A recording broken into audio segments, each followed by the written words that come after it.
Policy धारक अब देश के किसी भी हॉस्पिटल में कैशलेस इलाज करा सकेंगे।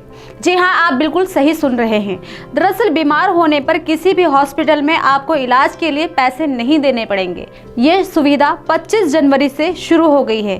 जनरल इंश्योरेंस काउंसिल (GIC) ने कैशलेस एवरीवेयर नाम से नए इनिशिएटिव की शुरुआत की है। आपको बता दें कि हेल्थ इंश्योरेंस पॉलिसी खरीदने वालों के लिए क्रांतिकारी फैसला आया है। किसी भी मरीज को अब देश के किसी भी अस्पताल में कैशलेस इलाज कराने की सुविधाएं आसानी से मिल जाएंगी, भले ही वह अस्पताल इंश्योरेंस कंपनी की लिस्ट में हो या नहीं। कैशलेस एवरीवेयर इनिशिएटिव के तहत बीमाधारक उस अस्पताल में भी कैशलेस इलाज करा सकेंगे जो कंपनी के नेटवर्क में शामिल नहीं है।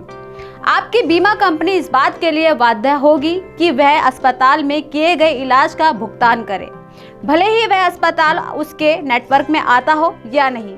लेकिन इसके लिए ग्राहकों को भी कुछ बातें ध्यान में रखनी होंगी।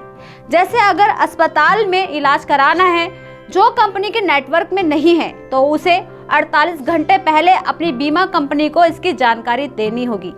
इसके अलावा अगर इमरजेंसी में किसी को इलाज कराना है तो ऐसी स्थिति में अस्पताल में भर्ती किए जाने के 48 घंटे के भीतर अपनी बीमा कंपनी को जानकारी देनी होगी।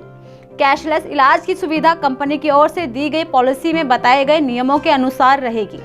नए नियम का उस पर कोई असर नहीं होगा और स्टेट हेल्थ अथॉरिटी के साथ उनका पंजीकरण है, वहां कैशलेस इलाज की सुविधा का लाभ लिया जा सकता है। जो अस्पताल नेटवर्क में शामिल नहीं है, वहां इलाज का खर्चा जिन बीमा कंपनियों के साथ उनका नेटवर्क है उन्हें मिलने वाले रेट के आधार पर ही तय किया जाएगा। इससे ग्राहकों से मनमाना पैसा वसूल नहीं किया जाएगा। अब जरा ये भी बता देते हैं कि इससे कंपनी और ग्राहक दोनों को क्या फायदा होगा। कैशलेस इलाज की सुविधा मिलने से बीमा कंपनी और पॉलिसी धारक दोनों को फायदा होगा। अभी बिना नेटवर्क वाले अस्पताल में इलाज कराने पर ग्राहक को क्लेम करने के लिए तमाम दस्तावेज जुटाने पड़ते हैं। ऊपर से बीमा कंपनियों की तमाम तरह के सवालों का जवाब भी देना पड़ता है।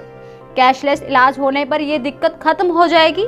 दूसरी ओर बीमा कंपनियों को भी फायदा होगा, क्योंकि फर्जी बिल लगाकर क्लेम करने जैसी घटनाओं को भी रोका जा सकेगा।